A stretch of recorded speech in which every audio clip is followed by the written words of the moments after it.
Terima kasih, Bu Ratih. Halo, Pak. Terima kasih, Bu Ratih, untuk pembukanya tadi. Selamat malam, teman-teman. Malam, Mbak. Selamat malam. Malam. Oke. Ini banyak juga ya yang hadir di kelasnya malam ini ya. Iya, ada lumayan banyak, Pak. Ini belum semuanya Sampai sepertinya. 200. Iya.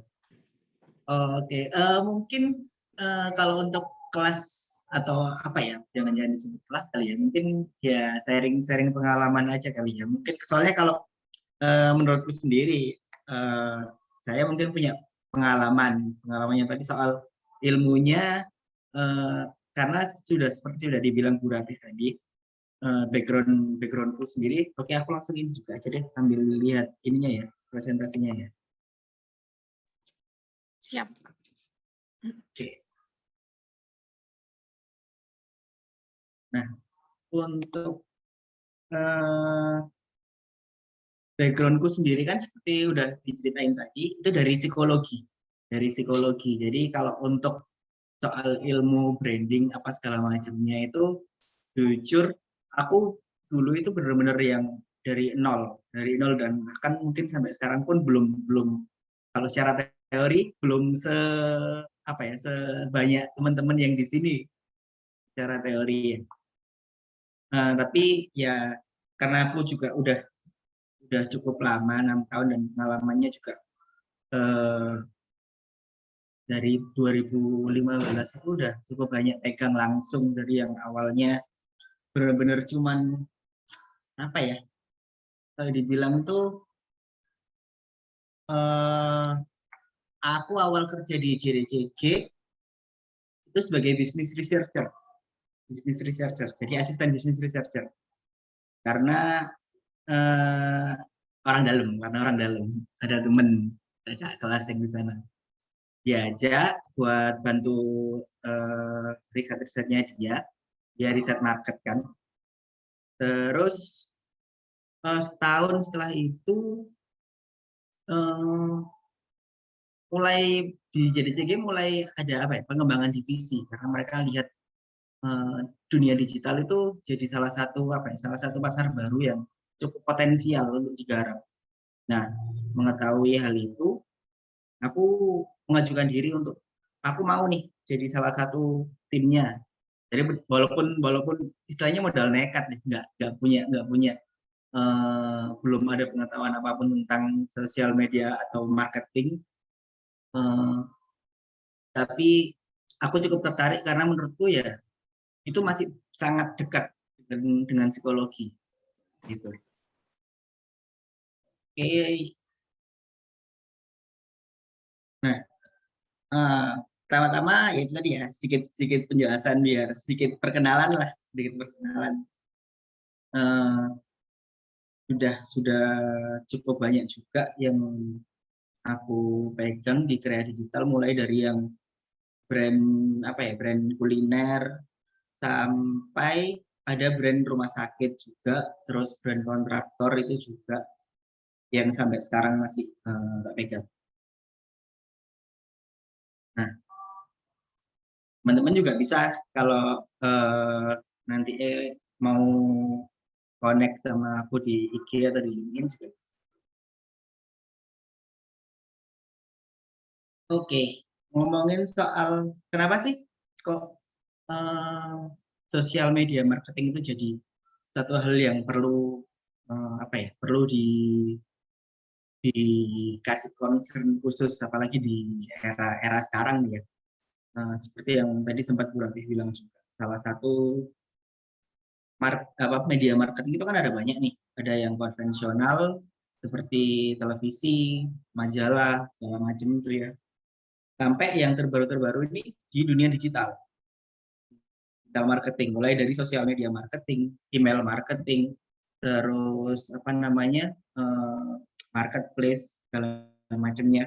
Nah, kenapa kok sosial media ini jadi salah satu yang menarik perhatian banget?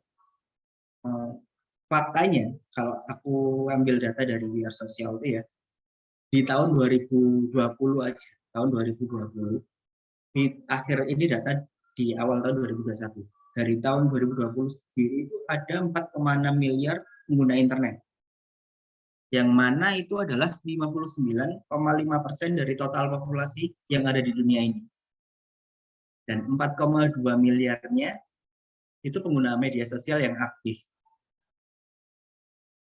Jadi bisa dibayangkan kan potensi pasar yang masih bisa digarap itu ada di banyak 4,2 miliar. Itu di atas 50%, 53,6% dari total populasi yang ada di dunia. Dengan potensi yang segitu besar dan dan masih banyak banget, walaupun juga kalau kita tahu sekarang juga udah banyak banget brand yang masuk ke sosial media, dan bukan cuma brand secara merek ya, personal branding pun juga sekarang orang itu lebih mudah, lebih gampang untuk bikin mereka dikenal itu karena efek segini banyaknya orang yang bisa dijangkau.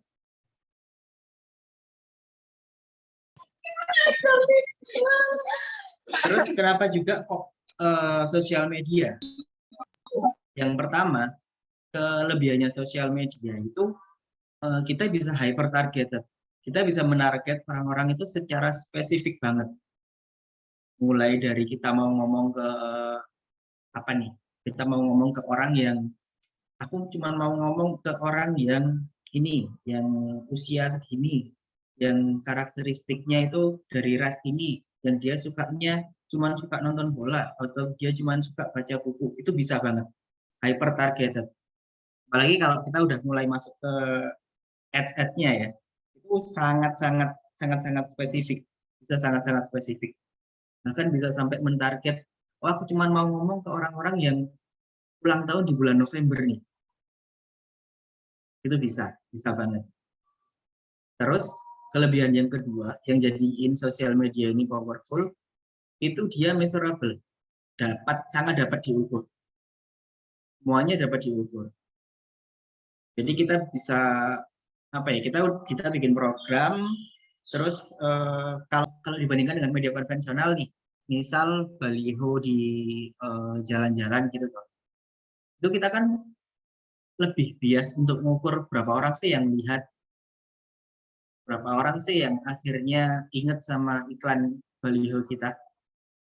Bisa sih diukur, cuman itu jadinya tetap asumsi tuh, kayak ngitung berapa mobil, berapa jumlah kendaraan lewat per jamnya, terus dikali luas jalan, lebar jalan segala macam, dan traffic jamnya di jam-jam tertentu, itu bisa diukur. Tapi akhirnya jatuhnya asumsi. Karena di sosial media kita bisa dapat data, angka yang eksak, data yang pasti angkanya.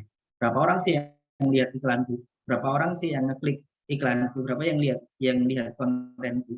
Sampai detik ke berapa sih orang-orang rata-rata lihat video kontenku ini? Kayak gitu.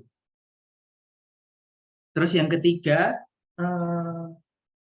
sosial media ini cukup powerful banget karena dia interaksinya itu dua arah. Beda dengan media konvensional yang kita cuman ngomong terus, kita cuman kayak ngasih materi, ngasih jualan terus ke audiens. Tapi kita nggak bisa dapat langsung feedbacknya.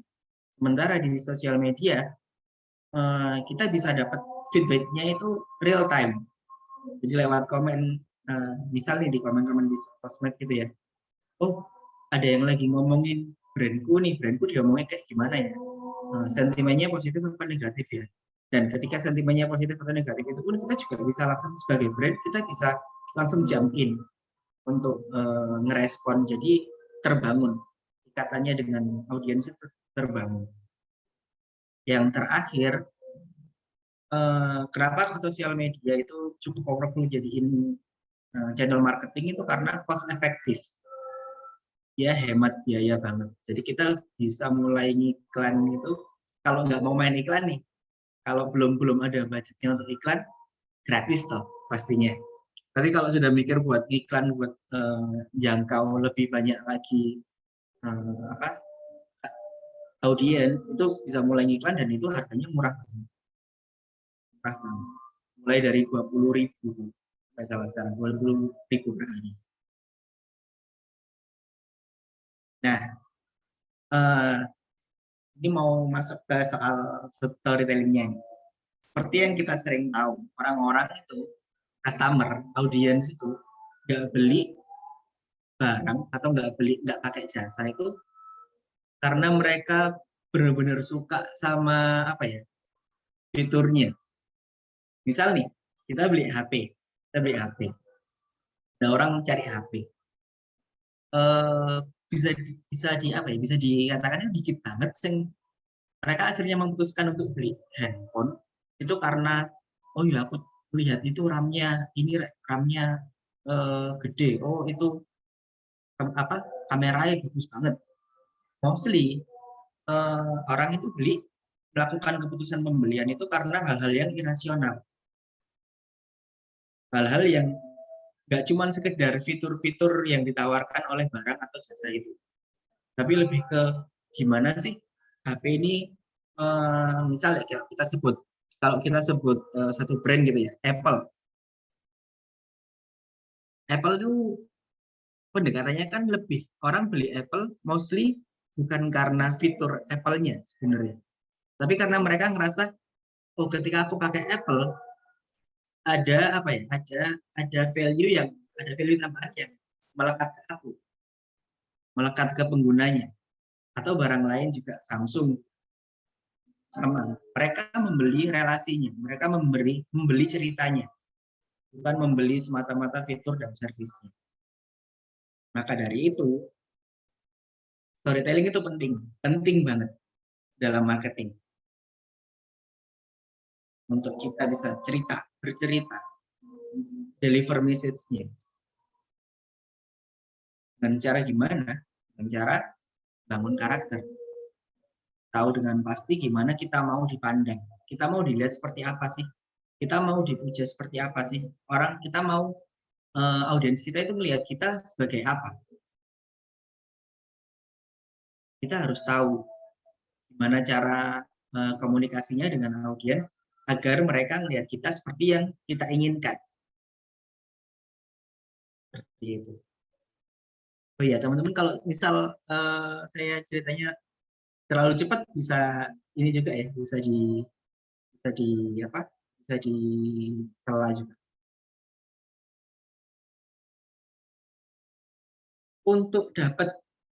Untuk bisa bikin storytelling yang tajam, gimana sih caranya? Ini juga awal-awal banget aku terjun di dunia sosial media marketing. Kesalahan yang sering dilakukan itu karena kita nggak punya gambaran jelas kita mau ngomong ke siapa sih audiens kita, dan apa ya penyakit ini juga nggak jarang ditemui itu di bisnis ownernya juga. Ketika kita gali di awal gitu ya, produkmu ini sebenarnya mau bu jual ke siapa sih? Mostly jawabannya, wah aku mau jualan itu ke semua pihak, ke semua level, ke semua orang. Aku pengen barangku dipakai banyak orang, semua kalangan. Dan awalnya aku mikir, oh iya bener ya, semakin banyak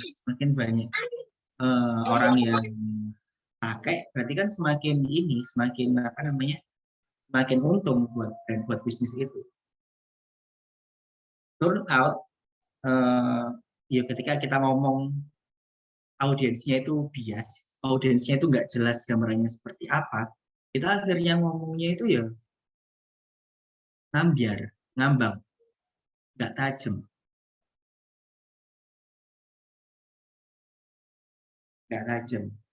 sampai akhirnya eh, aku paham bahwa ya ketika kita mau bercerita ke seorang, kita harus benar-benar ngebayangin orang itu kayak gimana sih, siapa sih lawan bicara kita ini yang mau kita ajak.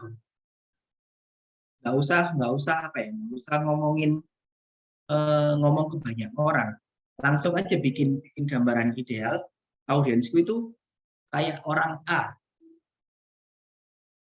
Bahkan waktu di awal-awal itu pun aku sampai bikin ketika mau kerja itu kerja brand baru, bikin gambaran audiensnya itu sampai ngeprint foto orang. Wah, aku nanti itu ngomongnya sama orang yang kayak gini. Cara komunikasi aku harus ngomong, kalau ngadepi orang kayak gini itu aku harus ngomongnya gimana ya? Sampai seperti itu. Harus se-clear mungkin.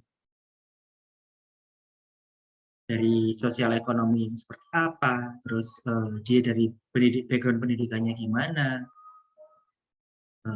agamanya apa, domisili di mana, bahkan sampai shopping habits-nya, dia suka nongkrong di mana, terus kalau pakai baju itu preferensinya apa, H&M atau Uniqlo, kayak gitu-gitu. Dan yang paling penting sih kita harus tahu pain sama trigger-nya. Apa sih yang jadi permasalahannya mereka ini yang bisa yang bisa kita kasih solusi dengan produk atau jasa kita. Terus apa yang kira-kira bisa menggerakkan mereka untuk beli atau untuk melihat ke kita, trigger apa? Sebenarnya kalau ngomongin storytelling ini, mungkin kalau analogi yang paling dekat itu ya kayak orang lagi mau pacaran, mau PDKT. Paling gampang itu. Kalau PDKT kita nggak mungkin tuh ujuk-ujuk kalau langsung ditawari mau nggak jadi pacarku gitu terus tiap hari kan ya, ini siapa sih kayak gini. Nah kan harus dibangun dulu nih kedekatannya. Nah kedekatan itu dibangun dengan kita bisa bangun obrolan lewat, kalau kita tahu interestnya dia apa, kita tahu apa sih topik-topik yang bikin dia nyambung, yang bikin dia nyaman ngobrol sama kita. Nah, value apa sih yang bisa kita tawarkan? Kita kan juga pastinya pastinya kan lebih suka dekat sama orang-orang yang punya value sama. Nah, prinsipnya sama seperti itu. Jika kita bisa dapat gambaran yang jelas tentang semua ini, kita bisa ngasih value yang cocok mereka. Sedetail mungkin. Nggak perlu takut, kebanyakan nanti aku harus sampai sedetail apa ya, sedetail yang bisa dibayangkan, mulai sampai dia ini orang-orang yang suka pakai baju hitam-hitam, dia cuma suka warna baju yang earth tone doang, orang-orang ada tuh yang karakternya kayak gitu.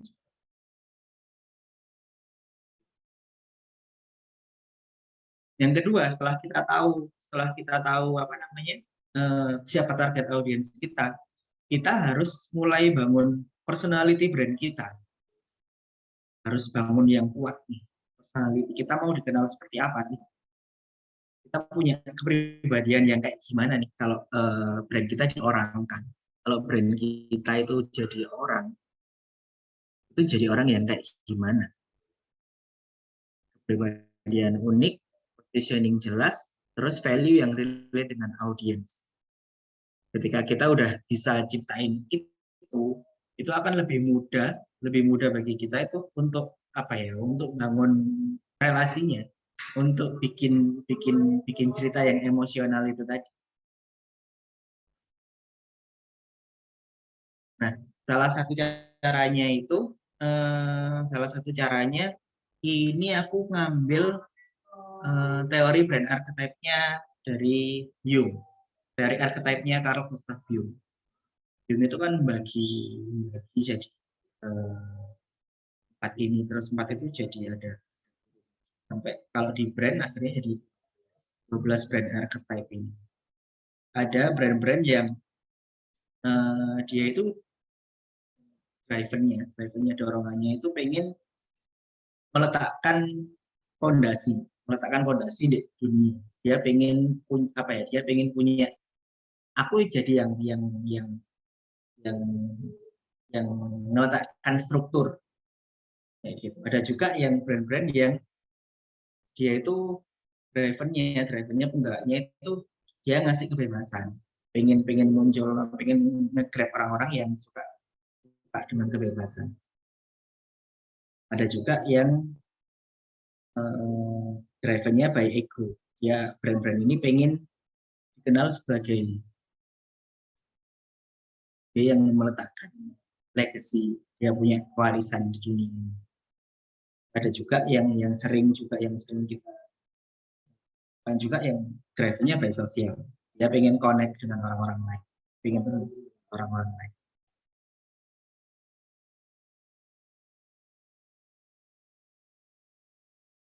Kemudian syaratnya lagi, ketika kita udah pilih salah satu brand archetype yang menurut kita udah cocok banget sama brand kita, konsisten dengan itu. Bahkan mulai dari penulisan di bio profilnya. Kalau di sini aku ambil contoh ada 4 nih. Ada Ruler, itu Mercedes-Benz. Ruler ini kan tadi kalau dia masuk di spektrum yang order. Dia pengen kontrol. Nah, di sininya, di bio-nya pun bahasa komunikasinya si The Ruler ini clear banget. Dia nggak bertele-tele. Dia cuma ngomong, aku ambil contoh Mercedes-Benz Indonesia ya. Dia cuma ngomong, aku official page of Mercedes-Benz Indonesia. Straight to the point, dan ya mereka nggak banyak membuang kata yang nggak perlu untuk nunjuk aku ini ruler, aku ini penguasa di sini. Di komunikasi di captionnya atau di materi-materi marketing lainnya pun dia juga konsisten di situ.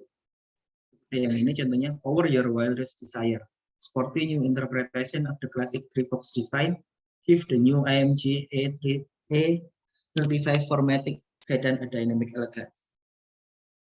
Dia nggak ngomong macam-macam hal yang nggak kata-kata yang kayak sugar coating atau yang pemanis-pemanis, enggak. Dia langsung.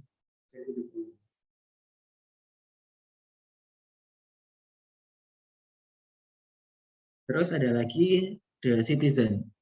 Ini contohnya yang aku ambil IKEA. Citizen ini dia masuk ke sosial yang belonging. Atau kalau ada yang teori lain itu bilangnya dia ini neighbor. Jadi orang-orang yang dia itu personanya secara karakter dia itu mudah ditemukan, ramah orang-orang yang ada di sekitar kita, masyarakat biasa yang ada di sekitar kita. Dia mau tampil seperti itu, yang dia ramah, dia banyak membantu, menjelaskan banget. Di sini kan dia juga di bio-nya dia ngomong info penting masuk toko IKEA dan protokol kesehatan harap klik di bawah. Toko IKEA buka dari jam 10 sampai jam 21. Kan kerasa banget bedanya sama yang The Ruler ini. The Citizen ini kayak lebih mudah dijangkau. Oh ya kayak orang-orang yang di sekitar. Cara dia ngomongnya juga nggak yang terlalu tinggi, bahasanya yang dipakai juga yang relate banget dengan orang-orang yang ada di sekitar kita. Ruang yang terbatas bukan halangan untuk memiliki area bersantai dan berkumpul yang nyaman dan tetap cantik. Kalau seperti ini, itu nggak buat kamu. Selalu pengen connect, tapi dengan gaya khasnya itu yang mudah dijangkau. Terus ada lagi The Hero. The Hero ini masuk ke yang ego tadi, yang dia pengen leave a mark on the world. Dia pengen ngasih legacy. Dia pengen dikenal sebagai masternya di situ. Contoh yang aku ambil ini Adidas Indonesia. Dia kalau lihat dari bio-nya nih ya, through sport we have the power to change life. Dia kan benar-benar powerful banget tuh secara pemilihan katanya untuk di bio profilnya itu. We have the power to change life. Dia ngeklaim bahwa melalui olahraga kita bisa punya kekuatan untuk mengubah kehidupan, mengubah dunia. Dia muncul sebagai hero. cerita-cerita yang dibangun di caption dan di materi komunikasi pun konsisten. Dia bercerita sebagai brand yang dia ahlinya di situ, master di sini. Aku hero-nya di mengawali langkah dari lapangan hingga berlaga di panggung terbesar dunia. Hal ini membuktikan bahwa setiap perjalanan memiliki awalannya tersendiri. Bukan pemilihan-pemilihan kata yang cukup powerful, yang sangat powerful. Terus satu lagi contohnya The Caregiver. The Caregiver ini masuk ke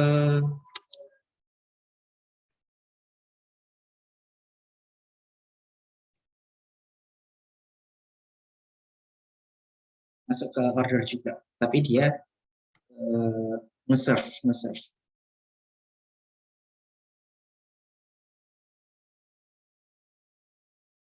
Dia melayani.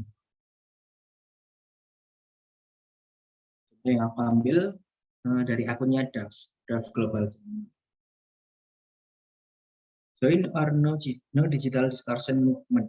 Let's change beauty together and inspire the next generation.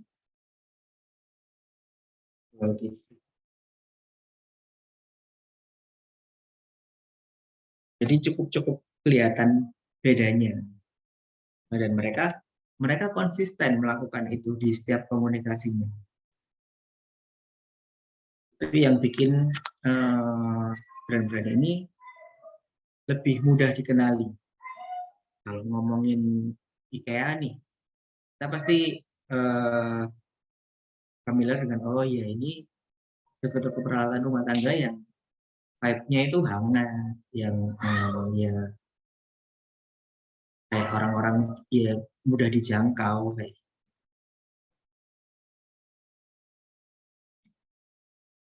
Setelah kita tahu, setelah kita tahu siapa audiens kita dengan jelas, dengan clear, terus kita tahu juga kita mau dikenal seperti apa, kita mulai nih coba create campaign agar audiens lebih kenal dengan kita. Siapa sih kita ini?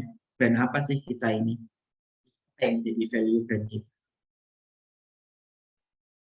Kalau di PDKT itu istilahnya kayak ya proses PDKT-nya kita harus mulai create proses PDKT-nya ini biar calon pasangan ini tahu kita ini siapa sih, apa sih yang bikin kita valuable, yang kita bisa bikin dia tertarik itu. Value apa yang kita tawarin? Cocok nggak value kita dengan value-nya dia? Kalau nggak cocok pun, misal nih, kalau ngomongin target audiens itu kan emang siapa-siapa yang bakalan kita emang kita target nih, audiens yang kita target. Tapi kalau di sosial media itu kan secara pengguna ada banyak, ada macam-macam. Pastinya kan nggak semuanya itu target audiens kita. Ya nggak apa-apa. Dengan kita bikin personality yang kuat, itu akan bisa nyaring siapa-siapa yang akhirnya cocok dengan value brand kita. Ya, gitu. Balik lagi, kita nggak bisa ngomong ke semua orang, kita nggak bisa nyenengin semua orang. Tapi ketika orang yang se-value itu akhirnya klik dengan kita, itu bakal jadi valuable customer. Kayak gitu. Nah, key point-nya di sini adalah measurable.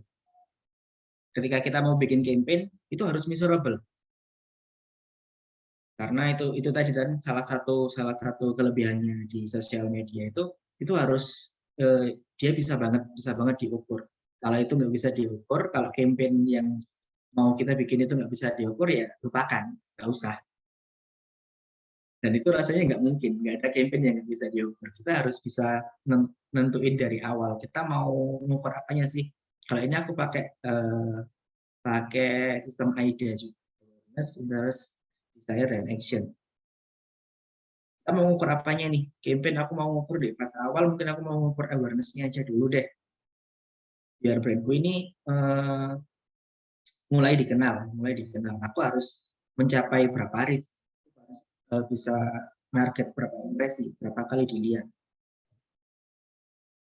Itu kita tetapkan sendiri. Terus masuk ke tahap selanjutnya. Brandku ini udah mulai dikenal, tapi kok masih belum banyak yang interest ya. Apa yang perlu ditajemin lagi biar lebih. Dan ini yang di bawah ini matriksnya ya. Kayak untuk kita mau ngoper interest yang dilihat ya like, comment, save. Kita mau melihat desire yang kita lihat ya share, link klik, follow, subscribe. Nah, kita mau melihat actionnya, kita bisa lihat kalau itu card ini masuk ke yang mana. Review atau bisa apa namanya? Ketika mulai terjadi percakapan sing balas-balasan itu action. Intinya itu harus bisa diukur. Nah, biasanya tahapannya dalam create campaign itu ada 4 step ini. Yang pertama, kita siapkan teasernya. Kita bisa highlight problemnya audiens kita itu apa. Nah, itulah di situ pentingnya kita harus kenali benar-benar siapa audiens kita, karena kalau kita nggak kenal siapa mereka, kita nggak bisa highlight problemnya mereka. Nah, di tahap-tahap awal ini, kita highlight problemnya mereka, dan kita create percakapan dari situ. Kita angkat, oh problemnya itu ini, problemnya itu A. Kita bahas dari sisi A itu dibahas ngomongin A terus. Terus masuk ke fase launching. Nah, di fase launching ini kita baru munculin produknya. Produk kita itu apa? Yang harus bisa jadi solusi problem mereka tadi. Jangan cuma sekedar ceritain fiturnya, tapi ceritakan benefitnya. Mereka nggak, market itu atau audiens itu nggak peduli fitur-fitur apa yang bisa mereka dapat, tapi kemudahan apa yang bisa mereka rasakan dengan produk. Benefit apa yang bisa mereka terima. Setelah fase launching ini, kemudian di fase yang ketiga itu kita harus mulai engage dengan mereka, dengan audiens. Libatkan audiens. Salah satu cara yang paling mudah itu biasanya kita bisa minta mereka itu kita bikin giveaway. Biasanya sih hadiahnya itu produk yang kita launching. Jadi orang kan suka sama hadiah nih. Nah, tapi gimana caranya biar hadiahnya itu tetap ningkatin awareness terhadap brand kita dan bisa jadi word of mouth ke yang lain. Itu kita bikin giveaway yang hadiahnya itu produk kita. Ketika mereka menang, ketika mereka dapat produknya, otomatis kan kemungkinan besar kan mereka akan nge-review, mereka akan ngebahas itu dan upload lagi di sosial medianya mereka, dan itu jadi efek snowball ke followernya. Dan setelah proses ini, proses yang keempat ini maintain the hype-nya. Gimana caranya kita bikin mereka tetap ada di situ, tetap ada di akun brand kita. Cara utamanya dengan ngasih value. Karena kita udah paham banget nih, kita udah tahu mereka ini orang-orang yang kayak gimana. Dan ketika mereka masuk ke akun kita dan mereka connect dengan akun kita, itu kan berarti artinya mereka sepaham, se-value dengan kita. Ya kita kasih konten-konten yang menunjang itu, yang support value-value mereka. Dan juga bisa juga dengan cara ngasih promo-promo yang bikin mereka itu mau nyoba produk lainnya, merekomendasikan ke teman-teman. Nah, yang terakhir,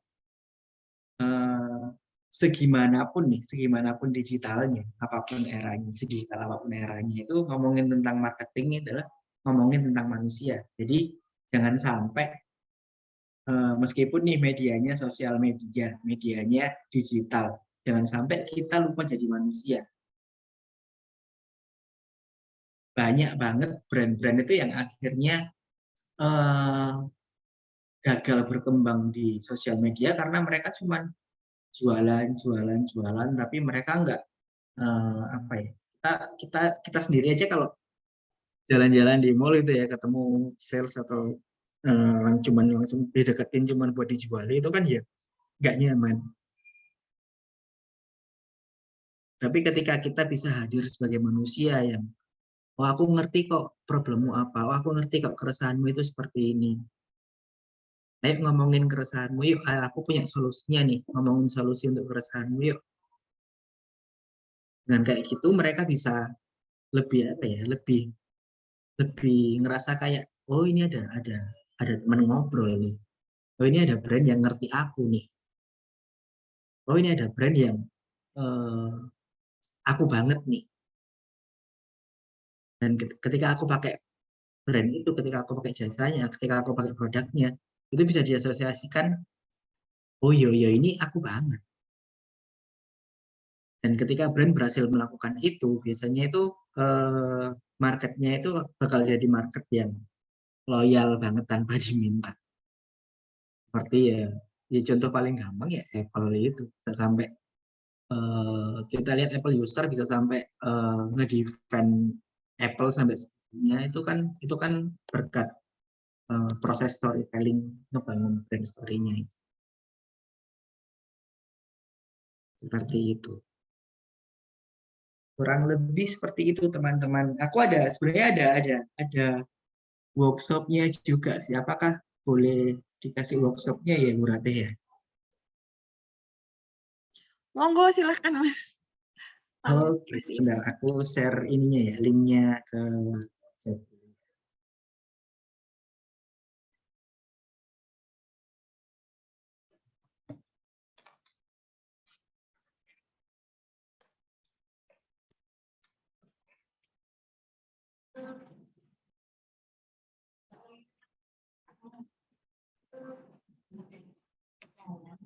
Oh ya, saya ingetin juga ke teman-teman nih Mas ya, kalau misalkan ada pertanyaan boleh langsung di Oh via iya, chat ya boleh.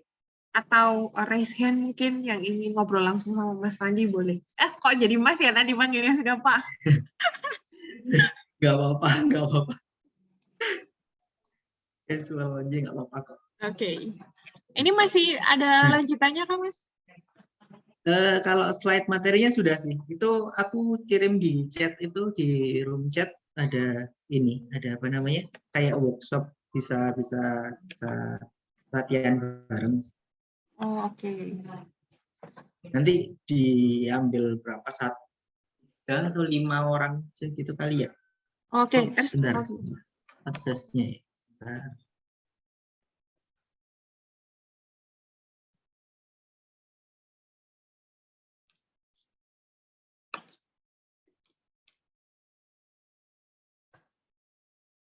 oke, berarti ini kita coba workshopnya dulu ya Pak ya. Iya. Oke, kita coba workshopnya dari yang di-share Pak Fandi. Teman-teman silakan yang mungkin tadi belum perhatian ke chat-nya. Oke, sudah buka aksesnya. Oke, saya juga penasaran nih, jadi pengen coba juga. Nanti langsung tambah, ini aja tambah slide, baru duplicate slide aja di bawahnya.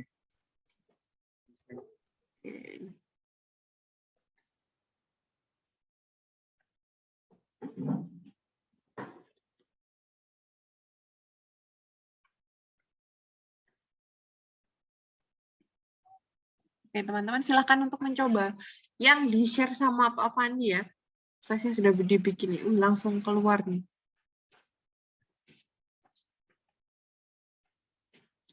Ada briefnya, ada objektifnya. Mungkin Pak Fandi mau menjelaskan workshopnya, sekilas mau dijelaskan lagi. Oh, oke, bisa nih. Jadi nanti teman-teman berandai-andai dulu nih, berandai-andai aja. Atau kalau emang kalau ada teman-teman yang punya bisnis juga bisa nih, bisa diaplikasikan juga. Jadi ceritanya teman-teman pilih aja brand yang mau di manage, yang mau dibikinin campaign-nya. Ini boleh brand beneran, brand yang udah ada, maksudnya brand-brand yang ada di luaran, boleh nih berandai-andai kalau kita yang jadi ownernya atau kita yang terpilih, agensi yang terpilih untuk manage-nya gitu ya. Nah, brand ini mau launching produk baru. Teman-teman diminta untuk siapkan digital campaign-nya, siapkan storytelling-nya lewat digital. Objektifnya itu gimana caranya bikin audiens mau cobain produk ini, produk yang mau launching ini. Nah, tugasnya teman-teman create personanya, create persona brandnya itu mau kayak gimana sih. Terus jelasin juga kenapa persona itu bakalan cocok sama brand yang teman-teman handle. Terus yang kedua, create digital campaign idealnya. Itu nggak cuma terbatas hanya di Instagram ya. Boleh cuma nih misal, oh aku mau nanti aktivasinya ada di Twitter, aku mau aktivasi awalnya ada di YouTube nih, YouTube dulu lewat video, terus habis itu nanti step selanjutnya mau aktivasi di Twitter, boleh nggak apa-apa. Bisa di breakdown juga kayak sukses metriknya itu apa, terus strateginya untuk achieve sukses itu apa. Dan yang ketiga, cuma bikin unique hashtag untuk campaign itu. Kayak gitu. Kebetulan ya, Mas Fandi, kalau di kelas kami Creative Branding ini juga sedang ada proyek seperti itu. Mungkin teman-teman bisa ajak Oh, bisa kelompoknya, banget nih. ya, sekalian Boleh ngobrol tuh. apa namanya sama ahlinya nih. Bisa dapat masukan langsung dari praktisi loh. Boleh.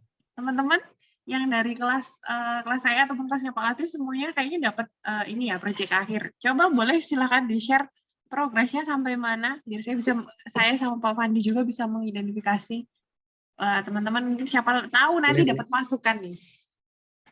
Itu berarti kita langsung menambahkan di bawahnya gitu ya Pak ya?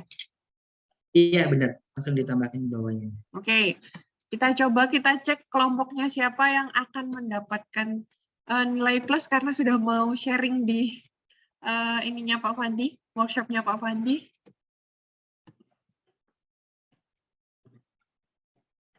Oke, kita tunggu.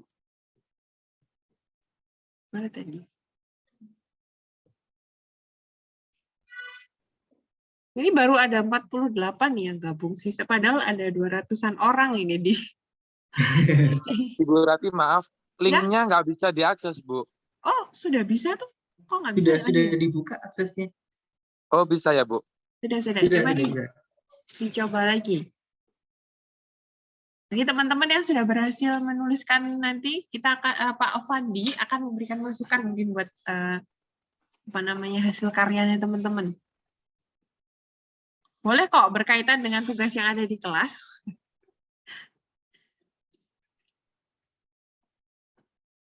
Masih menunggu sepertinya, Pak. Atau ada teman-teman yang ingin nanti sudah punya pertanyaan, takut lupa, silahkan dituliskan di chat, boleh.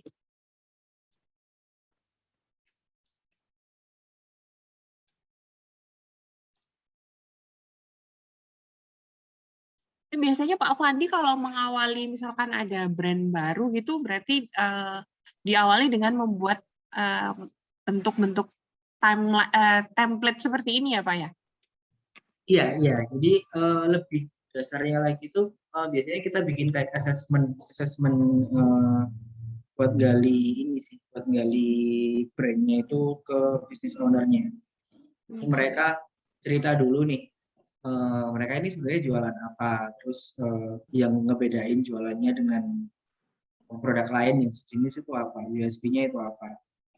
Terus mereka maunya target ke pasar yang kayak gimana sih, audiens marketnya mereka itu kayak gimana. Dan yang itu tadi yang seperti saya cerita tadi Bu, lucunya itu nggak sedikit business owner itu yang seperti nggak punya gambaran clear tentang target marketnya. Pokoknya mereka aku mau jualan ke banyak orang, produkku ini cocok kok dipakai buat banyak orang. Tapi seperti kita tahu kan, kita nggak bisa jualan ke semua orang. Lebih semakin spesifik kan semakin bagus harusnya.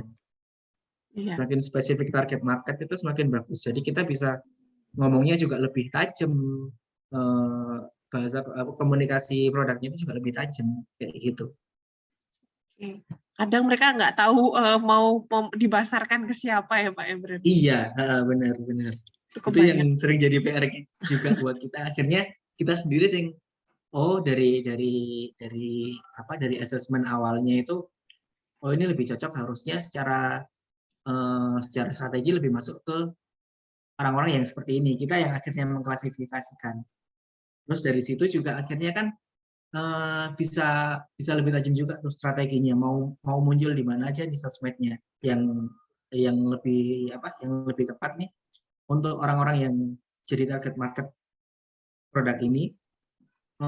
Apakah mau ditampilin di Facebook atau seperti yang kita tahu kan setiap platform itu sebenarnya beda-beda toh karakternya.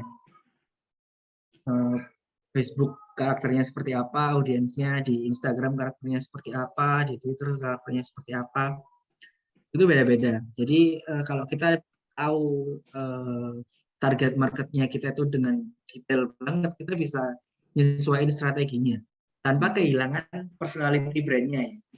Jadi dengan tetap bawa personality brand-nya itu disesuaikan, di platform ini misal nih cocok untuk di IG sama di Twitter dengan karakter brand yang agak rebel gitu ya, agak rebel gitu. Tetap bisa tampil rebel di IG dan visual-visual yang rebel, terus cerita-cerita. Kalau di Twitter mungkin dengan bahasa, kan Twitter kan seperti kita tahu platform sosial media yang lebih fokus di penulisan. Nah, itu bisa main di storytelling yang lebih dalam, yang lebih nampilin ininya. Biar audiensnya tuh bayangin. Oke, berarti harus sespesifik mungkin, baru kemudian Sespesifik mungkin. memilih ini ya, sosial media mana yang kira-kira cocok sama karakternya audiens. Pernah nggak sih Pak ada ketakutan kalau misalkan memilihnya karakter audiens yang terlalu spesifik, terus kemudian yang lain jadi nggak kena, padahal mungkin mereka bisa jadi target market alternatif seperti itu, atau target market yang ketakutan karena terlalu spesifik, jadi target marketnya terlalu sempit gitu. Pernah ada ketakutan seperti itu, terus akhirnya mungkin sellingnya tidak sesuai harapan atau seperti itu? Pernah ada ketakutan seperti itu atau kejadian seperti itu mungkin Pak? Di awal-awal itu sering banget Mbak. Jadi kayak kita mikir, aku juga kan mikirnya juga, oh iya bener ya, kita harusnya bisa jualan ke lebih banyak orang nih. Sampai akhirnya ya dapat ilmunya itu yang nggak bisa kayak gitu. Semakin general kita jualan, itu nggak orang nggak akan dapat brandingnya kita yang mau kita sampaikan, pesan yang mau kita sampaikan lewat brand kita. Mereka mungkin beli, iya, tapi mereka untuk repeat, untuk loyal ke brandnya itu akhirnya kemungkinannya kecil banget. Kalau seperti itu, kalau komunikasinya terlalu general. Nah, dasarnya ya itu tadi, kita nggak apa-apa sespesifik mungkin, senis mungkin. Dengan gitu kita bisa ngefilter juga. Akhirnya brand kita bisa kebangun lebih kuat. Karena orang-orang yang datang, orang-orang yang connect ke kita itu mereka yang punya value sama seperti kita, seperti brand itu yang mau dibangun. Oke. Berarti bukan berarti semakin spesifik kita semakin kehilangan audiens gitu ya Pak, atau konsumen. Betul. Jadi beberapa sudah ada yang mulai mengisi sepertinya. Sudah ada personanya caregiver. Cocok dengan, ini ada yogurt. Ini sepertinya dari kelas saya. Oke. Yang lain belum muncul. Oh oke, sudah ada dua orang yang raise hand. Mungkin ini bisa langsung sambil tanya jawab ya Pak Fandi ya? Boleh. Oke, ada Aulia Ikmatur sama Makinun. Mungkin kita mulai dari Aulia dulu. Silakan Aulia. Ya, Assalamualaikum Pak Fandi. Waalaikumsalam. Aulia. Ya Pak, di sini saya mau bertanya. Dari kemarin tuh yang sering dijelasin sama di kuliah tamu ini, selalu tentang produk gitu loh Pak. Gimana kalau kita ingin membangun toko yang mau kita branding tuh toko kita? Apakah ada trik-trik tersendiri ya Pak? Kan kalau toko itu nggak mungkin kita jual satu brand, banyak produk yang kita jual. Nah, untuk membranding toko kita sendiri itu bagaimana ya Pak? Terima kasih Pak. Oke, terima kasih Mbak. Siapa tadi namanya? Aulia. Mbak Aulia ya, Mbak Aulia. Menarik nih. Ini mau langsung dijawab atau pertanyaan yang Boleh sebelum itu? langsung dijawab dulu Pak. Oh, langsung aja ya? Ya. Oke. Kebetulan di Krea Digital Lab itu juga bukan klien yang saya handle langsung sih, cuman saya supervisi juga. Itu ada dia kayak online, bukan online shop ya, kayak marketplace itu Berryman. Mungkin teman-teman tahu Berryman.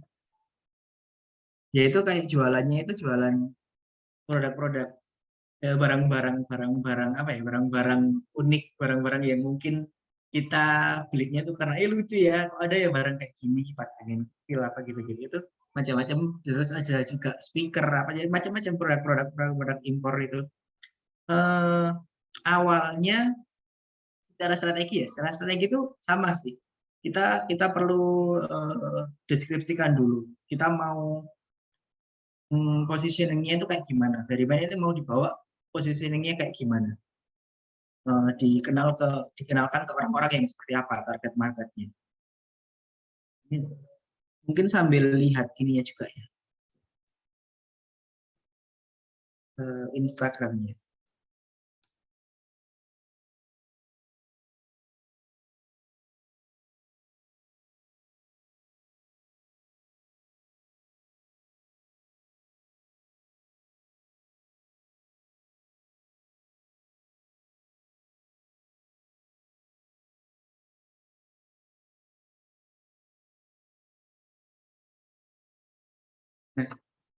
Nah, toko online-nya seperti ini.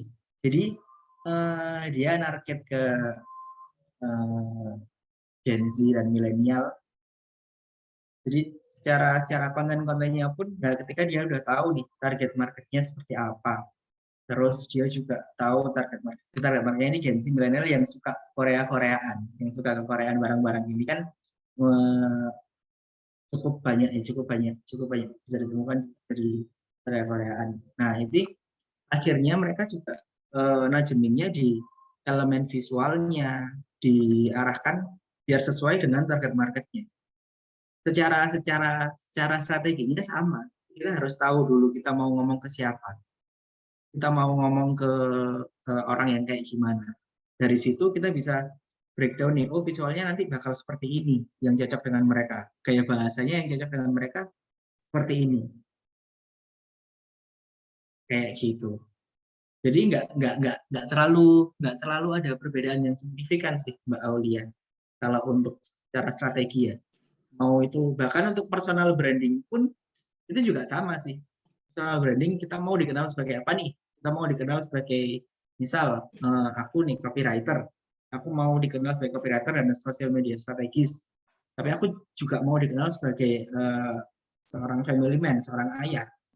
Jadi hal-hal yang aku bagikan di sosial media aku juga seputar itu.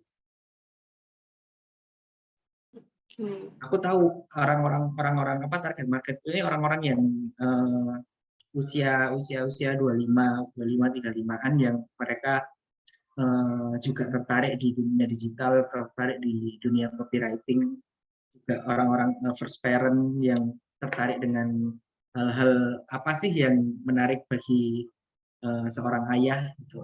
Nah, itu yang aku bagikan di sosial media aku tajamkan di situ.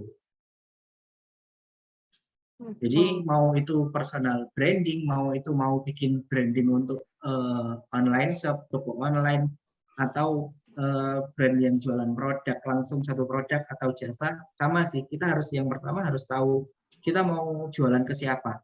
Target marketnya itu harus clear, gambarannya harus jelas. Orangnya kayak gimana yang mau kita ajak ngomong.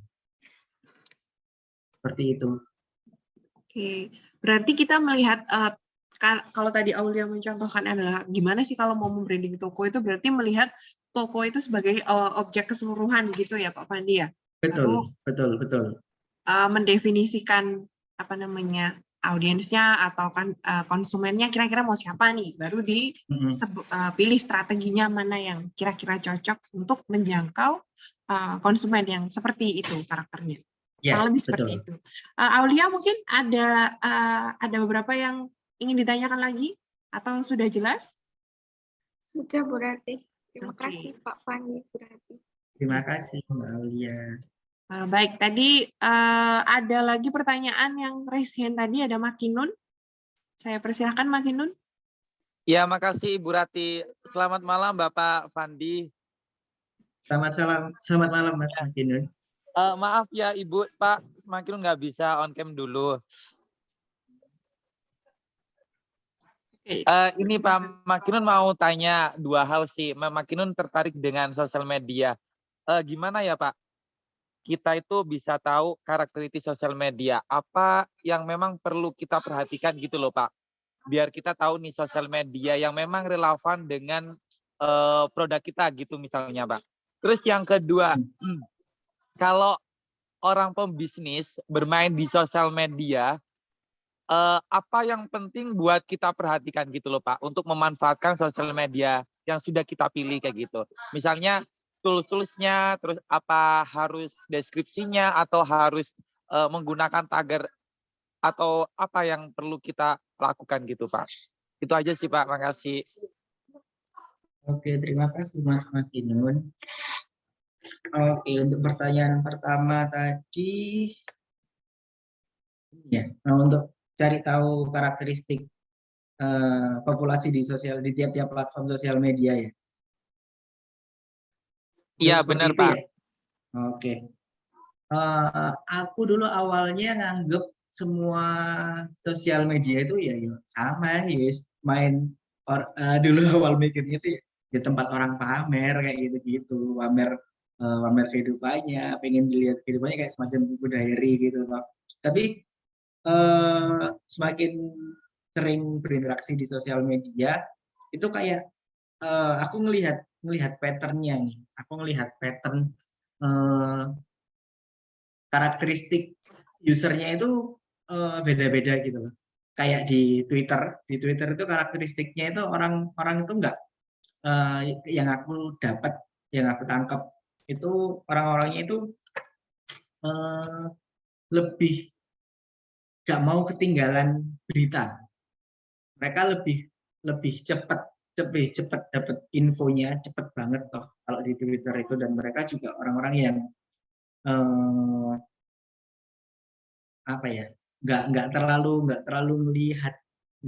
melihat visual, karena mereka lebih suka lebih engage itu dengan tulisan-tulisan, dengan gaya bercerita. Mereka lebih cepat responsif, lebih engage dengan itu dibandingkan orang-orang yang ada di IG. Di IG itu orang-orang yang lebih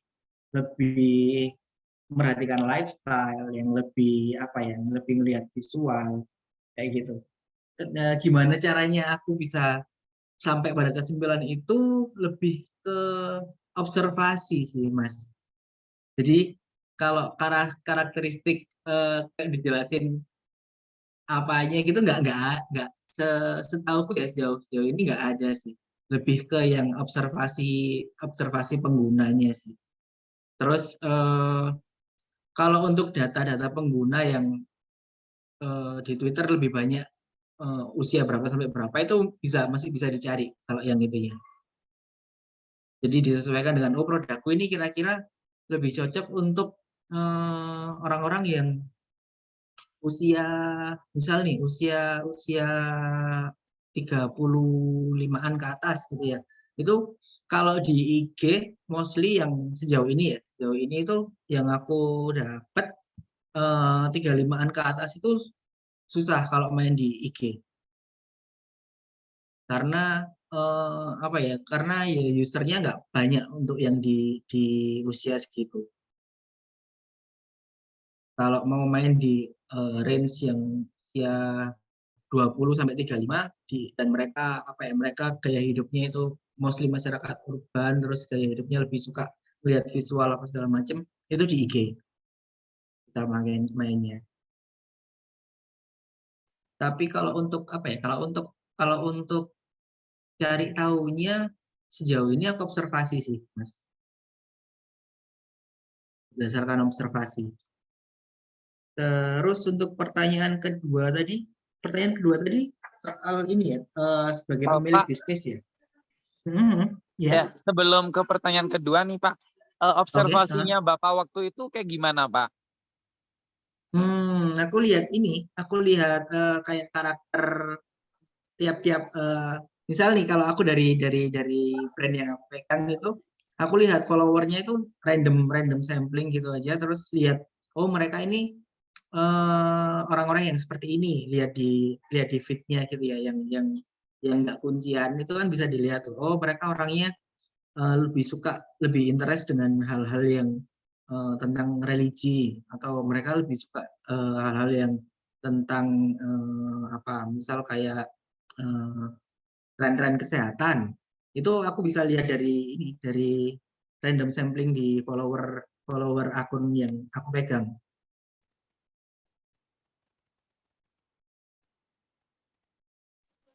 Ya baik Pak, siap. Gitu. Untuk ini ya, kalau untuk sebagai background cerita juga, mostly kalau di Krea Digital Lab itu yang kita pegang itu di 2 platform sih, di Instagram sama Facebook. Tapi di tahun ini itu udah mulai masuk ke TikTok Management juga, karena nggak bisa dipungkiri platform yang satu ini, TikTok, itu cukup powerful karena apa ya, dia bisa bangun efek viralnya itu bisa tak terduga gitu loh algoritmanya Mas Ian. Dan itu dengan kalau lihat di tahun ini itu jadi salah satu apps yang paling banyak di-download. Itu kan jadi kayak apa ya? Kayak wah, kenapa nih kok bisa sampai segitunya? Itu jadi bikin brand-brand itu juga mulai bergerak ke sana. Pergerakannya ke short video platform seperti TikTok, dan sekarang juga Reels itu juga mulai diaktifasi akhirnya. Terus untuk yang pertanyaan kedua tadi, soal apa sih yang perlu diperhatikan sebagai pemilik bisnis ya?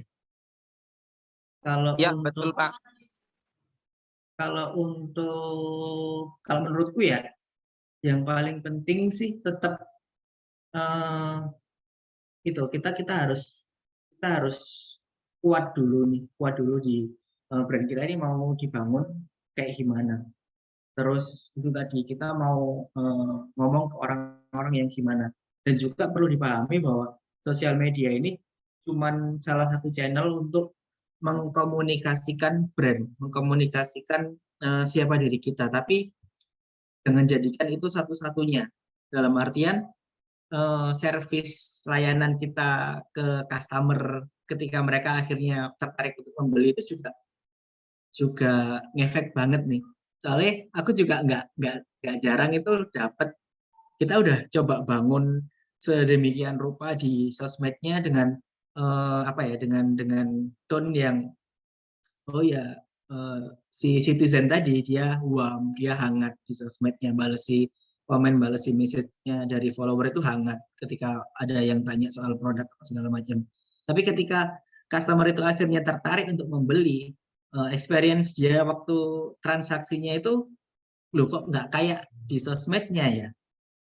Nah, itu kan akhirnya jadi nggak sinkron, nggak ada konsistensi antara brand yang kita bangun di sosmednya dengan real experience-nya kok berbeda banget. Nah, itu sering juga kita wanti-wanti ke business owner bahwa pastikan kamu benar-benar tahu bahwa brandmu itu mau dibawa kayak gini loh karakternya.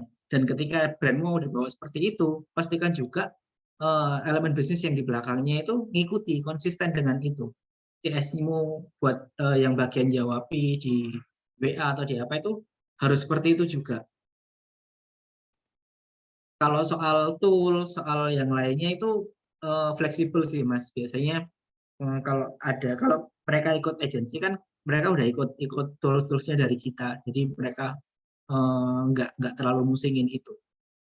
Tapi kalau kalau Masnya nih berencana untuk running bisnis lewat sosial media, ada banyak kok tools-tools gratisan yang bisa untuk mulai awal itu bisa cukup powerful untuk dimanfaatkan.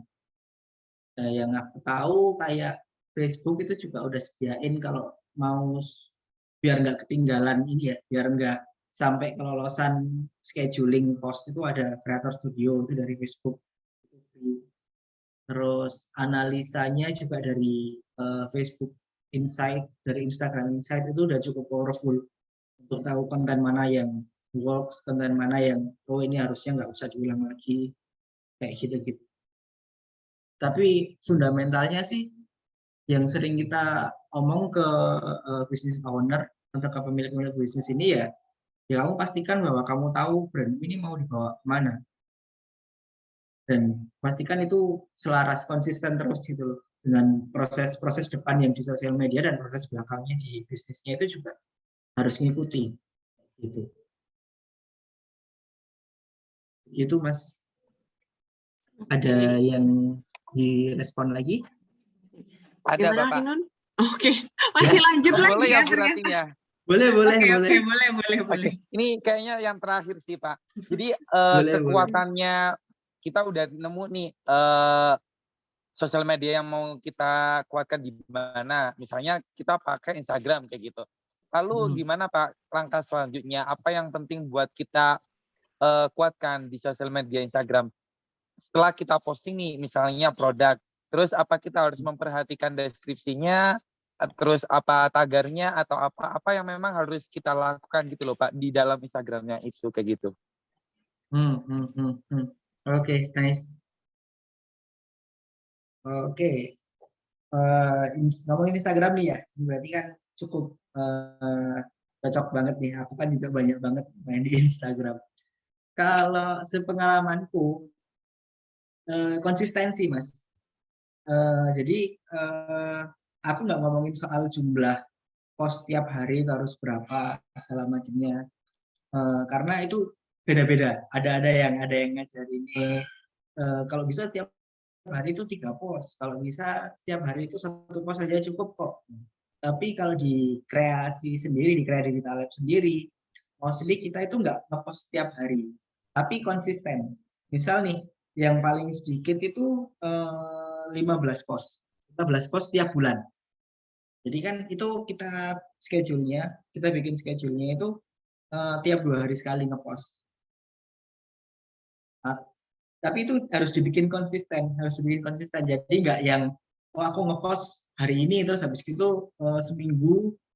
Kalau mau dibikin konsistennya seminggu ngepost 2 kali nggak apa-apa, seminggu ngepost 2 kali di feed. Tapi jangan yang seminggu ngepost 2 kali terus 2 minggu ke depan nggak ngepost sama sekali, itu kan jadinya bikin algoritmanya di IG itu kayak bikin turun lagi, reach apa segala macamnya itu turun. Terus kalau ngomongin hashtag itu juga ada dua versi. Kalau dari Instagramnya sendiri, kalau mengikuti akunnya Instagram itu dia pernah bikin statement kalau nggak perlu banyak-banyak, cukup 5 sampai ya maksimal 10 hashtag. Tapi sepengalamanku pegang klien-klien ini, nggak juga. Kadang itu hashtag dengan semakin banyak hashtag, selama hashtagnya itu bukan hashtag yang dianggap spamming, itu bakalan ngebantu exposure-nya, bakalan ngeluasin exposure-nya postingannya kita. Kalau aku sih rata-rata itu aku pakainya 15 sampai 20. Tapi itu bukan poin utamanya, bukan poin utamanya untuk kita main di Instagram. Poin utamanya balik lagi ke kualitas konten kita. Dan gimana bisa bikin konten yang berkualitas, ya balik ke fundamentalnya lagi, kita harus tahu kita mau ngomong sama siapa. Kalau kita udah tahu nih target audiensnya kita itu seperti ini loh, kita bikin konten yang bisa apa ya, bisa relevan dengan mereka itu lebih tajam, dan dengan konten yang seperti itu bakal narik orang-orang yang setipe dengan target audiensnya kita itu untuk connect juga ke Instagram kita. Seperti itu. Jadi balik lagi, bukan soal teknis harus posting berapa, harus sering Instagram story, itu ngefek sih iya, tapi bukan itu yang utama. Sesering apapun kita bikin Instagram story, tapi kalau jatuhnya spamming dan nggak relevan dengan yang dibutuhkan oleh target market atau target audiens kita, jatuhnya cuma jadi spam dan nggak dianggap kayak gitu. Jadi yang utama tetap kualitas konten sih, Mas. Jadi harus tahu dulu kita mau ngomong ke siapa. Seperti itu. Baik Pak, makasih banyak Bapak. Oke, Sama-sama. Terima kasih. terima kasih Makinun sudah bertanya, diborong semua ya pertanyaannya sama Makinun. Baik, kita pindah ke chat mungkin ya Pak. Boleh. Pak Fandi. Sudah ada 2 pertanyaan di chat. Mungkin saya bacakan dulu. Yang pertama ada dari Elsa Rahma. Halo Pak Fandi, salam kenal. Saya Elsa Rahma dari kelas Creative Branding F. Sebelumnya mohon maaf karena disampaikan melalui chat. Jadi Pak Fandi, netizen itu kan cenderung malas membaca, apalagi kalau terlalu banyak kata-kata. Nah, beberapa sering saya temukan bahwa produk tertentu dalam membuat caption hanya berupa punchline dan itu konsisten di setiap postingannya. Tetapi sedikit hal yang saya ketahui dalam copywriting, ada yang namanya kalimat yang mengandung call to action, biar audiens memberi reaksi terhadap informasi yang kita berikan. Nah, menurut Pak Fandi, lebih efektif yang seperti apa ya Pak? Dan oke, ini sudah 1 pertanyaan, berarti ada 2 pertanyaan yang diajukan Elsa nih ya Pak ya. 1 pertanyaan lagi, tips supaya tidak kehabisan ide ketika kita merancang caption untuk postingan atau copywriting-nya itu gimana sih Pak? Monggo Pak Fandi silakan dijawab. Oke, terima kasih. Terima kasih juga Mbak Elsa. Menarik nih. Karena soal caption ini itu juga terkait dengan karakteristik audiens yang disasar.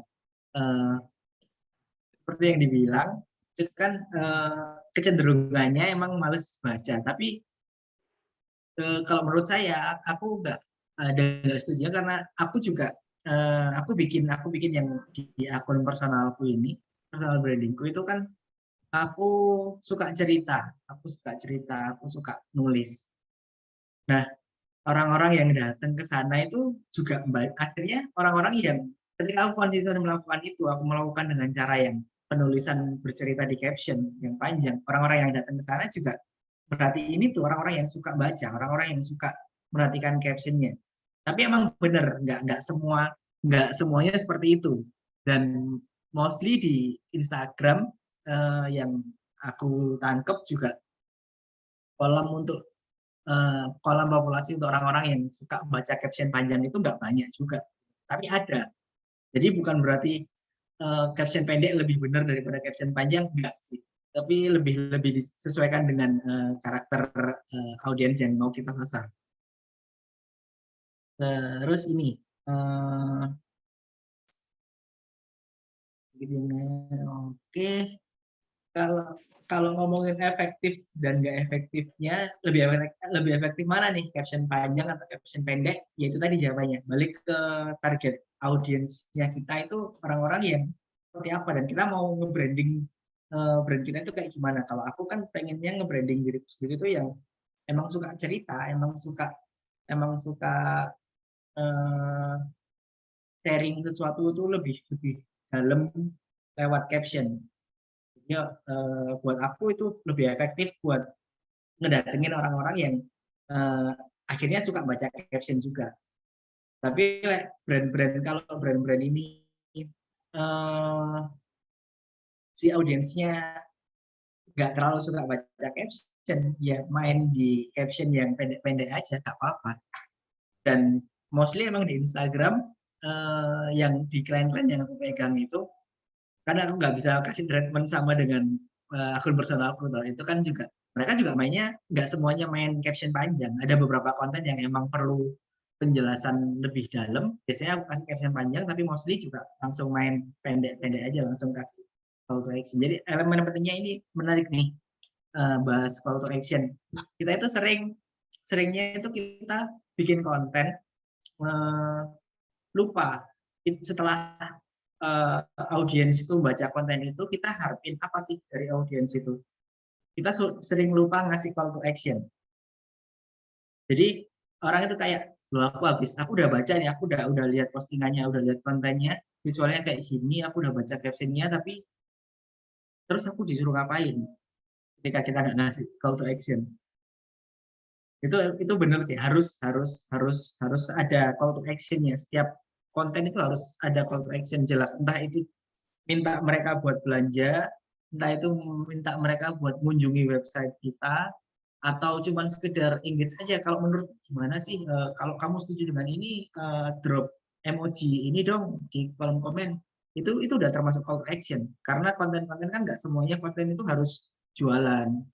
Bisa juga konten-konten yang valuable, konten-konten yang relevan dengan masalah sehari-hari si target audience ini, itu tetap perlu dikasih call to action. Bahkan sekalipun kita cuma ngasih quotes gitu ya, di konten-konten quotes nih, kita pengen ngasih motivasi nih, kita ngasih konten quotes, di visualnya udah ada quotes-nya. Terus di caption-nya kita udah ngasih misalnya kayak ya motivasi yang menjelaskan quotes itu lebih dalam lagi. Di akhir tetap harus dikasih call to action agar mancing mereka engage lebih jauh lagi. Misal dengan kalau menurutmu ada quotes yang lebih cocok lagi nggak, atau quotes apa lagi nih yang menginspirasimu, atau quotes drop di kolom komen dong quotes yang mau kamu bikinkan, mau kita bikinkan desainnya untuk selanjutnya, kayak gitu juga bisa. Tujuannya agar audiens tetap engage, dan ketika engage itu bakal ngebantu reach-nya si konten ini juga. Ketika banyak terjadi percakapan di konten itu bakal bikin IG itu naik postingan ini ke lebih banyak orang lagi. Untuk pertanyaan selanjutnya, pertanyaan tips untuk tidak kehabisan ide saat merencanakan caption. Lebih ke, kalau untuk merencanakan caption sih aku biasanya lebih ini bikin bank data gitu ya, bank data untuk caption. Dan juga sering-sering juga baca caption dari kompetitor yang langsung sejenis. Jadi kita bisa tahu, oh kompetitor itu ngomongin gini, itu banyak engagement-nya, oh banyak diomong, banyak yang ngerespon. Mungkin aku bisa pakai dengan ya, tapi tetap harus tetap harus di adjust ya, maksudnya kita pakai dengan gaya kita sendiri. Jadi, tapi secara ide, oh konten yang ngomongin tren nih, konten yang lagi nge-hype ngomongin meme nih, lagi banyak yang ngomongin, lagi bakal lebih banyak datengin komentar, oh aku pakai itu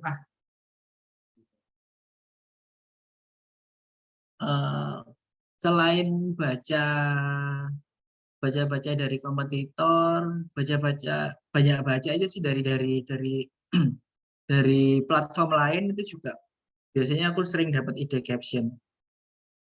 Tapi kalau lebih jauh dari caption ya, tipsnya selalu siapkan konten plan itu kayak apa ya, konten ada, kita harus selalu punya konten pilar untuk sosial medianya. Jadi konten pilar itu semacam apa ya, semacam fondasi yang ya kontennya itu nggak akan keluar dari situ. Yang sering aku bikin sih konten pilarnya soft selling, terus hard selling, sama relatable lifestyle, kayak gitu. Jadi setiap bulannya pasti mainnya di 3 konten pilar ini. Jadi ketika bikin planningnya juga lebih enak sih. Nggak yang terlalu kebingungan mau bikin konten apa. Kayak gitu. Cukup menjawab, Mbak Elsa? Atau Elsa? masih ada yang ditanyakan? Oke, sudah ada respon dari Elsa itu, Pak. 3 Oke, konten pilar. ya terima kasih sama-sama. Untuk yang ini, Arya, untuk pertanyaan yang selanjutnya ada pertanyaan dari Arya. Siapa ini? Arya NC. Malam Mbak Fani mohon oke. izin tidak bisa on cam dikarenakan jaringan dan cuaca yang buruk. Ada yang saya bingungkan ketika ingin memperluas pasar ketika dalam sosial media sudah baik, namun ingin memperluas pasar ke umur yang lebih tua. Dan bisa dikatakan mereka tuh keseringan gaptek gitu Pak ya. Kira-kira apakah ada cara lain untuk menangani yang gaptek dan rata-rata sudah males untuk belajar terkait media sosial? Mungkin ada cara lain atau tips dan triknya Pak? Silahkan Pak Fandi, pertanyaan mungkin Oke. pertanyaan terakhir dari untuk diskusi hari ini ya, sebelum nanti menanggapi workshopnya Pak Fandi tadi. Sudah ada beberapa ternyata yang Boleh, memposting. boleh. Oke, terima kasih. Mas dia, Mas Arya ya? Iya kayaknya. Mas Arya kan ya? Oke. Oke, pertanyaannya menarik nih. Kita di sosial media udah jelas nih pasarnya, udah dapat nih yang sesuai kita mau target marketnya Gen Z atau milenial nih, anggaplah kayak gitu ya. Tapi kita ingin memperluas pasar ke umur yang lebih tua dan bisa dikatakan gaptek. Kalau pertanyaan dari saya, kenapa kok kita mau memperluas ke pasar ke segmen itu? Alasan krusialnya apa? Apakah benar emang produk kita cocok untuk segmen itu, untuk pasar yang lebih tua ini? Itu dulu yang itu harus apa ya? Harus clear dulu sih. Karena kalau kita cuman sekedar, wah aku cuman mau produkku lebih banyak yang pakai, karena semakin banyak yang pakai kan berarti semakin untung. Balik lagi ke prinsip kalau aku punya prinsipnya ya kita nggak bisa, produk yang baik menurutku itu bisa jadi solusi untuk kategori orang yang khusus, kategori orang yang emang spesifik. Tapi kalau dia bisa apa ya, kalau dia nggak spesifik mau ngomong apa, nggak bisa jadi solusi yang spesifik, akhirnya itu jadi kayak ya mungkin dipakai tapi akhirnya yang pakai nggak loyal ke brandnya, cuman pengen nyoba atau cuman sekedar oh ya nemu aja sih, cuman nemu waktu di pasaran kayak menarik, oh karena ini murah tak beli tapi dia nggak dapat apa ya, nggak dapat message dari brandnya itu sendiri. Nah itu harus di-clearkan dulu kenapa kok kita mau memasarkan ke mereka yang lebih tua dan gaptek ini, apakah emang benar mereka ini target market yang mau kita sasar. Kalau emang seperti itu, saranku kan kalau namanya marketing ini nggak bisa dilepaskan cuman oh iya aku cuman mau di sosial media nih. Kalau untuk maksain kayak gitu kita nggak bakal dapat orang-orang yang gaptek ini, yang dikatakan gaptek ini kan nggak ketemu gitu loh. Kita pengennya cuman di sosial media aja, tapi pasar kita yang kita sasar ada di sini, dia nggak main sosial media. Ya kita harus menyesuaikan strateginya, nggak apa ya, nggak kaku maksain oh aku harus berhasil di sosial media untuk nyasar pasar yang ini, padahal nggak ketemu.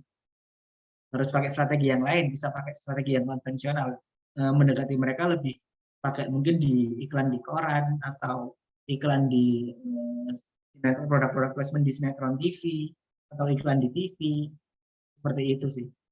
Nggak harus dipaksain di sosial media atau di digital semua kok, kalau emang pasarnya nggak ada di situ, nggak apa-apa. Seperti itu. Oke, Arya mungkin bisa memberikan respon atas jawabannya dari Pak Afandi. Apakah sudah cukup menjawab atau ada yang masih mengganjal di hati? Arya? Mana nih? Tadi kayaknya udah sempat ngasih respon. Oke, mungkin tidak ada jawaban, artinya sudah terjawab ya Pak ya. Oke. Berarti satu hal yang mungkin menarik saya juga, menurut saya menarik bahwa ketika kita melakukan perluasan pasar itu belum tentu kita akan menambah konsumen yang loyal ya Pak ya. Berarti Betul, betul. kadang pun kalau jadi saya mikir kalau kita mau memperluas pasar berarti kita mengubah lagi identitas dari produk kita untuk golongan yang lain gitu ya Pak ya. Benar, benar, Pak. Oke. Itu aku boleh cerita sedikit ya. Oke, silakan, Tapi ini bukan klien yang aku pegang sih. Cuman menurutku ini bisa jadi, nggak tahu, bisa jadi bahan diskusi juga. Teman-teman mungkin kenal brand Brodo ya. Kenal brand Brodo itu aku tahu brand itu dari awalnya itu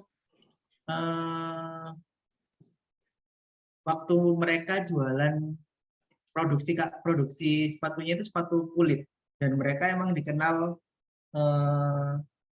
ahlinya di situ. Dan aku cukup engage waktu awal-awal itu karena keren ya produk-produknya, baru ini nih ada sepatu lokal kulit dan produknya itu desainnya keren dan nggak malu-maluin, bagus lah, cakep. Seiring berjalannya waktu semakin kesini, nggak tahu kenapa si Brodo ini akhirnya lebih banyak main di sepatu kanvas, sepatu sport juga ada.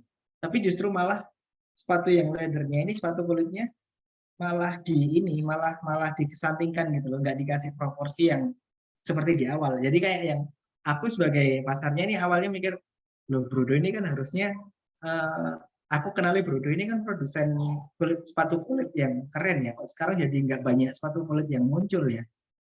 Itu malah bisa bikin orang yang awalnya engage karena satu hal, karena ngerasa value-nya sama, interest-nya sama. Ketika dia bergeser, akhirnya oh iya ini udah bukan brandku lagi ya. Nggak terlalu attach dengan Brodo, aku nggak terlalu engage dengan Brodo lagi. Justru malah bisa kehilangan kalau itu nggak dipertimbangkan baik-baik. Tapi kalau emang strateginya emang mau akhirnya geser ke pasar yang sepatu kanvas, ya nggak apa-apa juga, nggak salah juga. Tapi dia juga harus siap kehilangan pasar sebelumnya yang udah dekat dengan dia di awal itu dengan produk kulitnya, seperti itu. Seperti itu. Iya, berarti kalau sebenarnya ada dua pilihan ya Pak, ketika kita mau memperluas pasar, bisa jadi kita akan kehilangan pasar yang sebelumnya, atau bisa jadi itu lahan baru ya Pak ya, bisa jadi lahan baru, tapi kita juga harus bersiap kehilangan yang sebelumnya, karena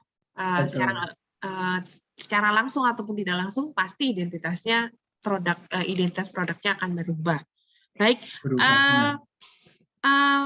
Pak Fandi tadi beberapa orang sudah mengisi workshop-nya, mungkin bisa sedikit dibahas sebelum kita akhiri kelasnya, karena ternyata sudah jam 8:09, luar biasa atensinya teman-teman. Oh iya juga ya. Nanti kita sudah lumayan lama tadi ya, 1,5 jam loh ya, luar biasa, dan semuanya aktif bertanya. Tepuk tangan untuk teman-teman. Saya persilakan Pak Fandi, mungkin ada beberapa yang mau dibahas, ada yang sudah memberikan respon, ada 3 atau 4 ya tadi ya? Ada 4. 3 sih ya. Ya. Oh enggak, bawah masih banyak Pak. Ternyata banyak yang antusias. Oh yang bawah ini, 2 bawah ini sama Pak. Yang 1, 2, 3 atas beda, kemudian 1 lagi bawah, jadi total kayaknya ada 4. Kita bahas, ambil yang ini dulu ya, yang brand yogurt ya. Yogurt ya bacanya, yogurt. Kelompok 9. Objektifnya target konsumen ingin mencoba produk yogurt dan mengetahui value yang membedakan yogurt dengan produk yogurt lain, rendah lemak, kalori, dan kadar gula. Persona yang dipilih caregiver, cocok dengan yogurt karena produk yogurt paling utama dicari karena menyehatkan. Menarik nih, sehingga kampanye yang diusung cocok untuk memiliki persona caregiver yang mana peduli terhadap masyarakat. Ayunan. Digital campaign ID-nya drink yogurt every day for a healthy you. Oke. Instagram kampanye akan dilakukan oleh konten secara konsisten ke value.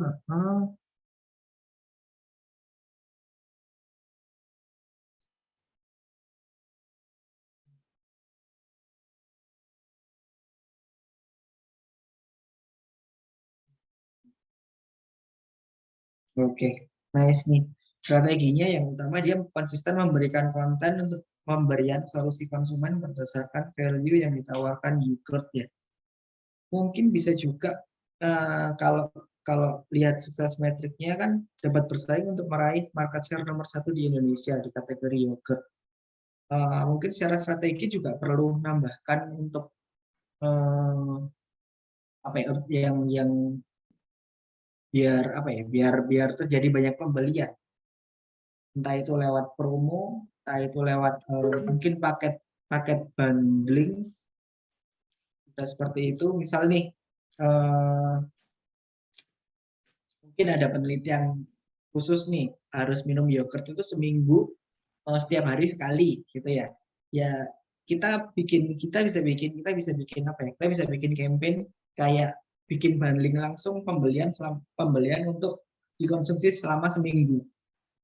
Terus minta mereka buat mereka yang nyeritain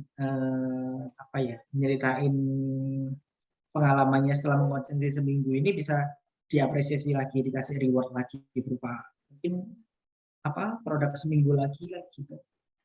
Bisa juga. Ini menarik tuh hashtagnya juga, yogurt for a healthy you. Oke. Nice. Luar biasa. Dalam waktu singkat bisa ini ya, membangun apa namanya, nilai-nilai di sebuah brand. Mungkin lanjut ke yang kedua. Mau ditanggapi semua atau dipilih-pilih saja dulu Pak Fandi? Monggo, saya ikut saja. Mbak Rati mungkin bisa pilih yang mana mau dibahas nih. Saya. Saya boleh. Oke, saya di mana ya? Oke. Celebrate, Bu. Oh, ini udah diancam nih. Yang celebrate, Bu. Ada berapa sih ini? Celebrate ya. Oke, celebrate. Celebrate ini produknya apa ya? Ice cream. Iya, ice cream. Oke, celebrate. Celebrate. Dari kata celebrate. Celebrate dan ice. Kan ice cream sangat istimewa dibuat dari bahan pilihan itu bisa tetap di saat manusia. Personalisasi ini berarti secara bentuk atau secara rasa atau ya bebas ya, custom bebas banget ya.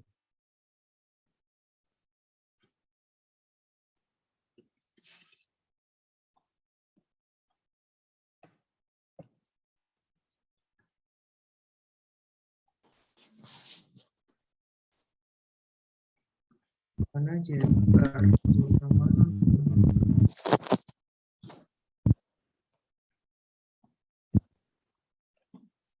Kenapa kok Jester ya? Aku mau tahu dong.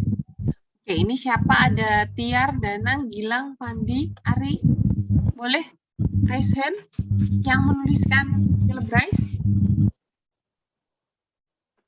Ini mana nih penulisnya nih? Ada nggak nih? Habis nulis jangan-jangan kabur nih Pak mereka Pak. Ayo Tiar, mana Tiar? Ada Fandi juga. Mana nih? Oh, ada Gilang. Oke, ada Gilang. Itu ini ada Gilang Pak. Mungkin silakan ditanyai yang poin yang kurang jelas. Ya itu pemilihan persona Jester. Boleh tahu kenapa Jester ya? Ya, kalau nggak salah yang saya tangkap Jester itu kan untuk kesenangan gitu ya Pak ya. Nah kebetulan es krim kami itu menawarkan kesenangan buat para konsumennya, karena mereka mengkonsumsi es krim kami ini ketika merayakan momen-momen spesial mereka, seperti itu. Karena es krim kami dibentuk dalam paket penjualan seperti hamper seperti itu Pak.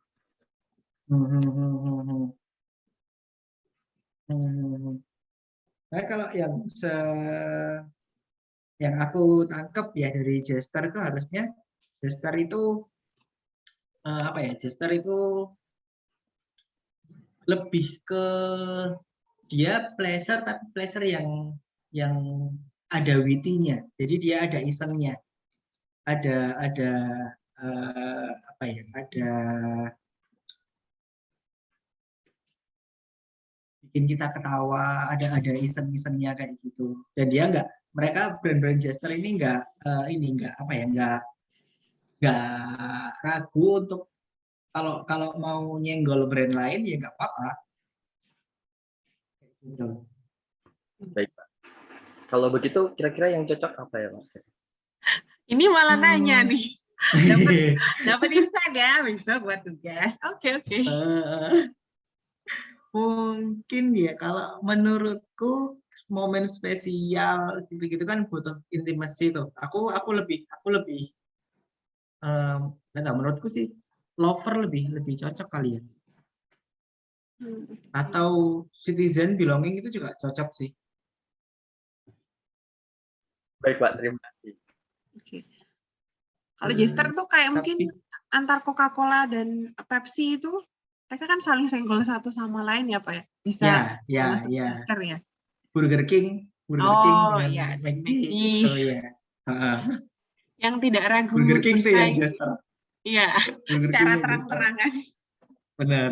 Oke. Ada berapa lagi? Masih ada banyak ternyata Pak. Mungkin mau dibahas teman-teman yang ada berapa sih ini? Ada 2 ya. Ada Sellable sama Nusarara. Nusarasa. Mungkin Nusarasa. Iya. Mungkin boleh dibahas 2 menit Pak, biar kebagian semua. Boleh. Kasian udah terlanjur nulis nih. Itu tadi ada yang sebentar aku share juga deh. Iya. Silakan di-share screen biar teman-temannya juga tahu. Iya. Yang Sellable claim Sellable. Oh ya. Dari konsumen, ini produk skincare sehat, kemasan eco green dan value yang memberikan masker pada masker berbahan dasar yogurt, bahan tambahan buah dan sayuran, memiliki packaging yang eco green. Oke. Sona lover karena selalu membuat produk skincare yang sehat terhadap kulit dan untuk yang personanya juga nih, aku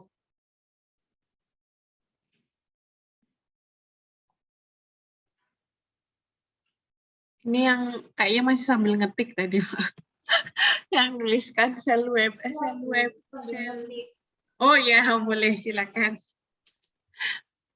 Tapi sudah selesai kok Bu. Ini cuma mungkin finishing saja. Pada intinya sudah. Oke, garis besarnya sudah ya.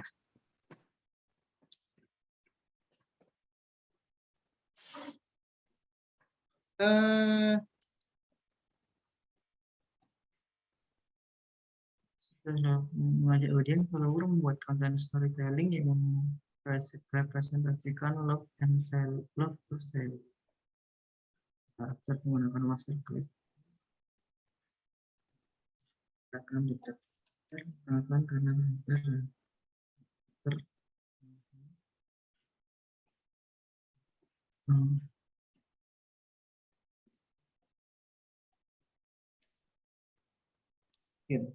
To love with Selu itu keren tuh. Love with Selu. Nah, ini kalau aku ya, kalau aku bisa aku ada ide kayak gini. Jadi untuk di awal di fase-fase teaser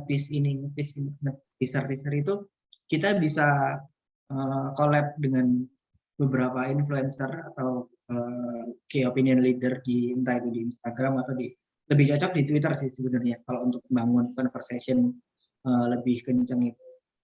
Aku collab dengan mereka untuk mereka cerita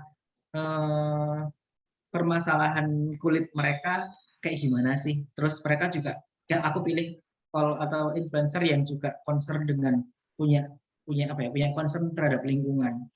Aku ajak mereka collab, mereka ceritain problemnya mereka, mungkin selama ini pakai skincare tapi juga mereka ada keresahan kalau aku pakai skincare yang biasa itu mencemari lingkungan nggak ya? Nah, mereka ngomong itu di awal. Mereka bahas itu dulu di awal. Terus ketika masuk fase launching sebagai brand, si Salo Label ini bisa kayak kirim mungkin semacam apa ya, PR campaign, PR package gitu ke influencer-influencer ini. Oh, aku kemarin setelah aku cerita itu ada brand ini nih yang tiba-tiba kirim ke aku, dia janjinya gini. Yuk dicoba aja, yuk coba kayak gitu. Jadi kayak bangun percakapannya itu mulai dari mereka awalnya ngomongin wah aku ada kegelisahan gini nih, aku suka pakai skincare tapi aku juga nggak mau skincareku ini ternyata merusak lingkungan yang lain kayak gitu. Dan setelah keresahan-keresahan ini dibahas, muncul nih si Salo Label datang, atau bisa pakai PR campaign yang pakai paket dikirim ke influencernya, atau bisa juga dibikin seolah-olah brand ini approach melalui DM atau melalui kolom komentar konten yang bahas keresahannya itu tadi. Oh iya kayak gitu ya Kak. Kalau untuk Salo Label bisa nih kami coba, kita eco green kok, kita nggak ngerusak lingkungan apa segala macam. Nah itu kan akhirnya ngebangun percakapannya kayak gitu. Bisa jadi salah satu strategi campaign juga. Berarti mereka sudah punya poin pijakan ya Pak ya, punya apa namanya, nilai-nilai dasar yang harus dianut. Mereka harus ramah lingkungan, sudah bisa Iya betul. Oke, mungkin lanjut ke Nusa Rara. Nusa Rasa brand es krim terinspirasi dari berbagai minuman dan makanan asli dari berbagai daerah. Menarik nih idenya. Inovasi makanan dan minuman asli dalam bentuk es krim yang digunakan analisis bahan kimia.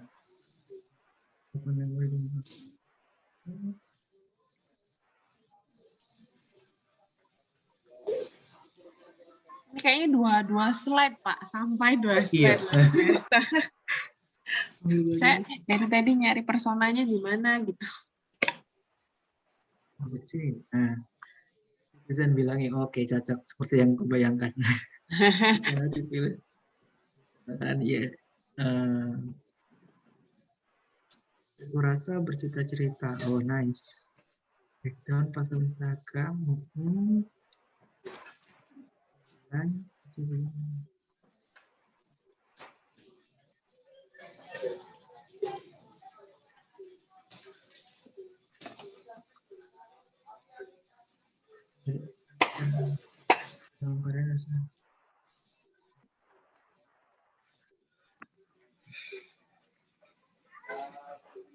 oh, clear banget nih. Ada strategi konten daily-nya, bikin konten tentang kekayaan makanan dan minuman Indonesia dan pentingnya melestarikan hal tersebut. Terus untuk bikin hype-nya, dia juga bikin giveaway dengan cerita yang paling menarik yang nantinya akan diberikan produk bundling Nusa Rasa dari berbagai daerah. Menarik tuh. Udah maksudnya secara flow udah pasti. Terus aku tadi dapat ide satu lagi itu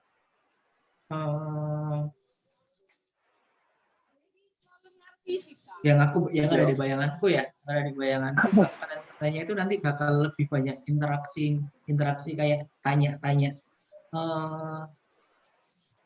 Apalagi sih makanan khas atau minuman khas daerah yang bisa dijadiin rasa baru di es krim kayak gitu, di es krim yang kasih ide dong ke Nusa Rasa buat inovasi produk-produk barunya kayak gitu, itu bisa sih. Jadi mancing orang buat engage, dan secara nggak langsung itu kayak bikin mereka terlibat dalam pengembangan produknya. Itu bisa bikin brand story yang bagus. Salah satu contoh yang kayak gitu itu Menanti, kalau mungkin tahu kok itu produk minuman punyanya Jerome Pauline itu Menanti, itu kan strateginya seperti itu. Dia melibatkan audiensnya itu mulai dari pemilihan nama, terus tanya kira-kira mau produk yang kayak gimana, teh atau kopi gitu. itu bisa tuh dijadikan salah satu strateginya. Tapi secara ini udah bener kok, flow-nya udah oke kok untuk bangun hype-nya juga. Oke. Iya benar. Yang saya lihat tadi juga ini Pak ya, apa namanya, mereka paham tren. Sekarang kan lagi filmnya Nusa Rara lagi hype tuh. Itu kayaknya dimanfaatkan tuh buat rasa. bikin nama brand. Oke, luar biasa. Oke. Oke. Canggih-canggih loh Dan. Ya. Wah, luar biasa ya teman-teman. Kita kuliah tamu malam hari ini, plus ada sesi konsultasinya terkait tugasnya, presentasinya teman-teman nih. Bagi yang menulis dan sudah dikomentari tadi, jangan lupa dicatat ya. Dan saya rasa itu dulu ya Pak Afandi ya, sudah 8:30 ternyata. Iya, sudah 8:30 ternyata. Kayak nggak kerasa ya. Padahal ini banyak sekali pertanyaan. Kemudian saya senang antusiasmenya teman-teman pada malam hari ini. Kemudian sharing-sharingnya juga terkait apa tadi namanya, personanya apa, masing-masing brandnya. Dan terima kasih sekali lagi saya ucapkan ke Pak Afandi karena sudah meluangkan waktunya, sudah 2 jam ya ternyata meluangkan waktunya untuk sharing-sharing sama kita. Izinkan saya untuk memberikan beberapa rangkuman dari materi-materinya Pak Afandi dan juga dari diskusi kita pada malam hari ini. Yang pertama, kenapa sih kita memilih sosial media? Karena dalam sosial media itu ada banyak sekali kelebihan yang ditawarkan, termasuk bagaimana kemudian kita bisa menarget audiens secara spesifik. Kemudian biayanya murah dan mereka juga menjamin adanya interaksi antara audiensnya. Dan kenapa ada storytelling, itu adalah ketika kita ingin audiens itu menangkap cerita dari kita sesuai dengan apa yang kita ceritakan.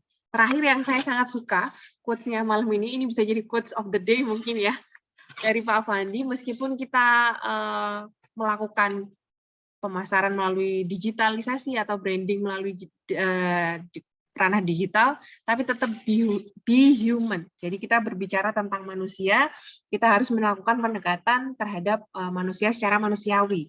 Jadi tetaplah melakukan pendekatan secara manusiawi, sedigital apapun platform yang kita gunakan. Saya rasa itu saja closing statement, bukan closing statement ya teman-teman, rangkuman dari kuliah tamu malam hari ini. Mungkin Pak Afandi mau memberikan closing statement? Sudah, ini sih ya mungkin yang perlu tak ingatkan lagi itu sih, itu juga aku yang selalu aku pegang, karena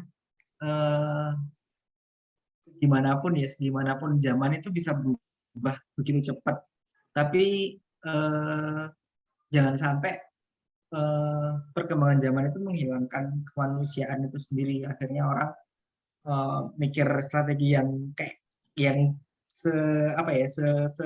seatraktif mungkin biar bisa balik ke biar bisa membangun hype apa segala macam, tapi mereka melupakan bahwa mereka harus tetap jadi manusia gitu. Itu sih. Siap, luar biasa ya. Jangan pernah melupakan sisi humanistik, karena kita juga akan tetap manusia yang melakukan pendekatan ke manusia.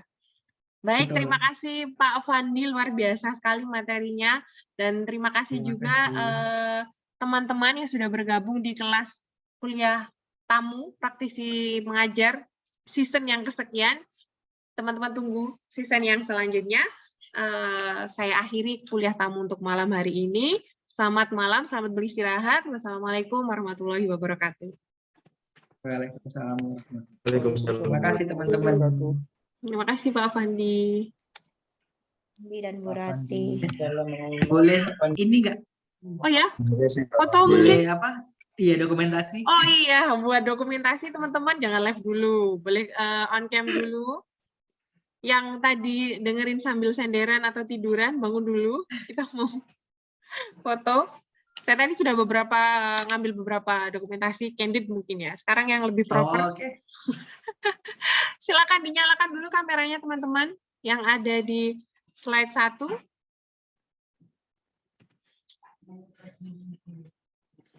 Oke.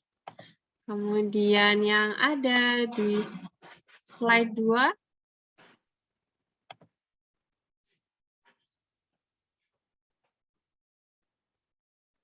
Kita nggak tahu ya teman-teman ada di slide berapa, jadi Iya. tetap bersiap-siap.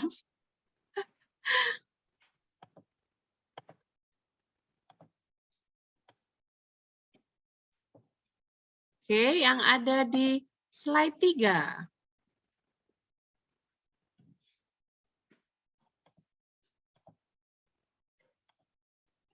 Pasang senyumnya yang termanis. Siapa tahu nanti di-post sama Pak Afandi. Ada berapa slide nih? Ada 7 slide. Slide 4. Slide 4 nih sebagian sudah, nggak tahu ya, teman-teman ada di slide berapa. Karena ini beberapa dimatikan, Pak, kameranya. Slide 5.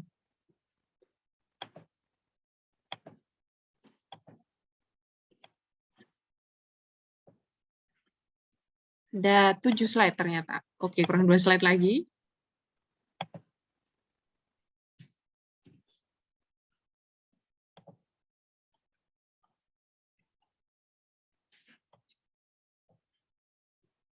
Oke, slide 6. Sorry, slide 7.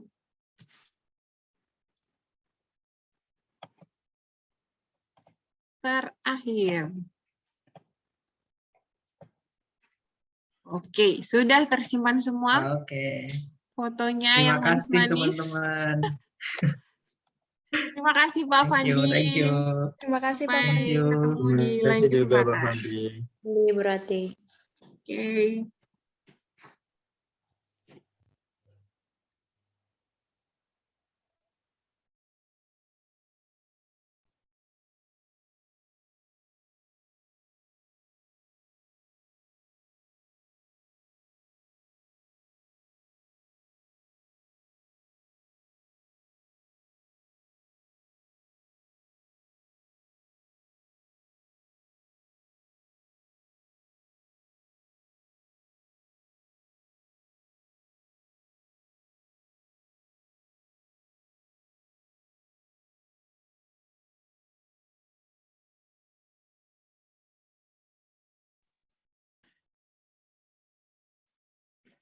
Silakan live teman-teman. Sudah boleh live kok.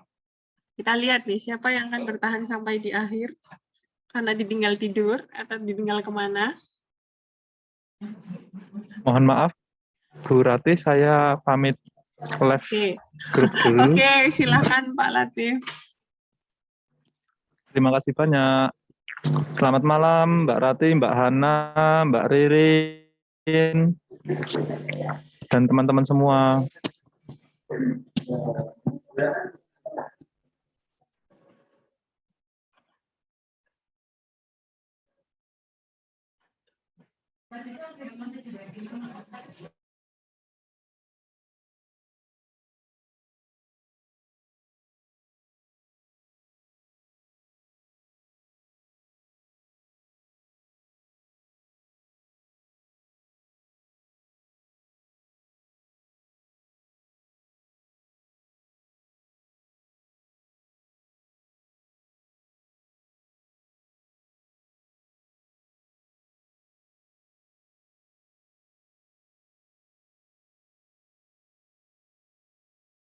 Ayo yang baru masuk dari waiting room, sudah selesai kelasnya?